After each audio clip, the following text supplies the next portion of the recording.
You well, how you doing? Good to see you again. Thanks for watching, much appreciated. I'm walking to my paddock again. I just filmed the previous video, which you've probably seen or haven't seen. I don't know all your viewing habits. I don't watch you while you're watching me, that's kind of weird. Don't do that sort of thing. Anyway, I'm walking to what I call my monolith and dodging drones. Sally's flying a drone around the paddock at the moment. I'm walking to our monolith, which is right there from this video on more EV news in Australia recently. Now, this one's going to upset the petrol heads because, yeah, petrol heads like to get upset when it comes to things like EVs. I can't imagine why.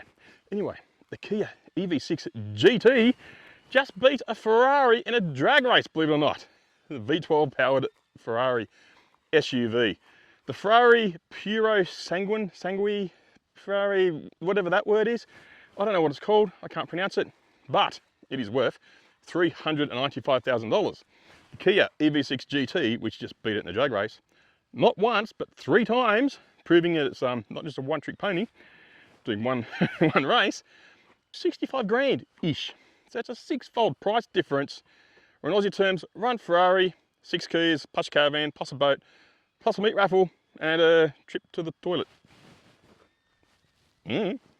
Just popped in my head, don't know why. Anyway, monolith. So it's basically, it's not just about this drag race, it's about how Kia is, and now EVs are flipping the performance script. You don't need a V8, you don't need a leather-wrapped ego to go fast anymore, you just need an EV, a torque and a charge, and that's pretty much it. Even though the Kia has less power and less torque than the Ferrari. You got the torque from 0, so while the Ferrari's winding up to get the torque to the wheels, the Kia's just, see ya. And of course, no gear changes, so of course you're gonna win. Next news, which is not really relevant to EVs, but yes, because it's renewable energy and I like that, and I have a monolith here, and my solar farm is going in up there in the next couple of weeks. We have some updates on solar panels that will work from indoor lighting. Yeah, we know you can charge a phone with a solar panel from using a lighting source, yes, but they've tweaked chemistry in Taiwan.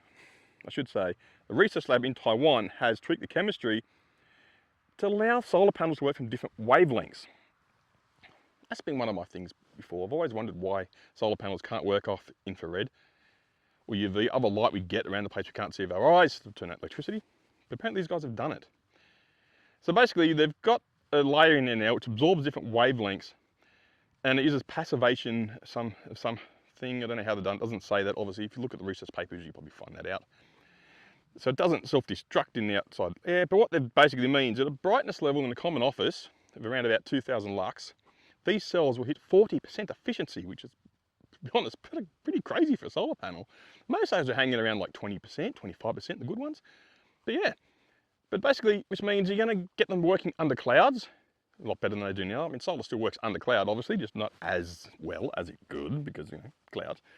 But if this solar panel can work in cloudy conditions just as well as it works in sunny conditions, well, the possibilities are endless, which is great.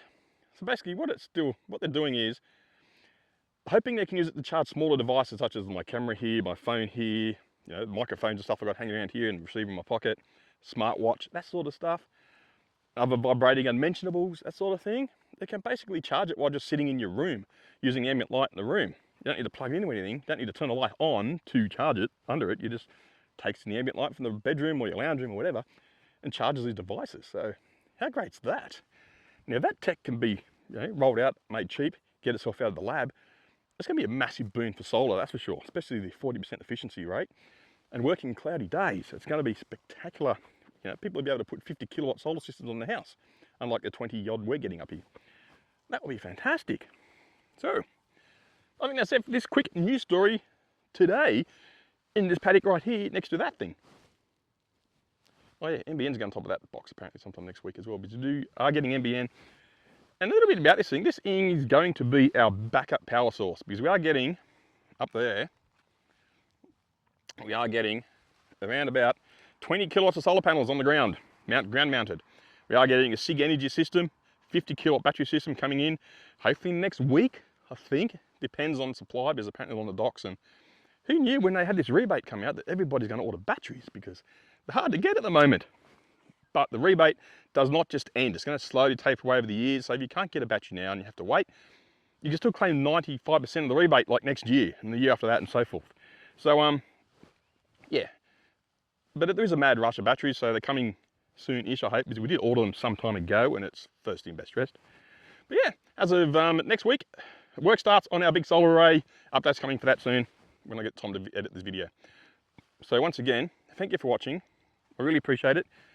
And I hope you're enjoying yourselves, and I hope you're having a great afternoon and a great weekend, because I'm looking at this fantastic sunset here and our view, which is awesome.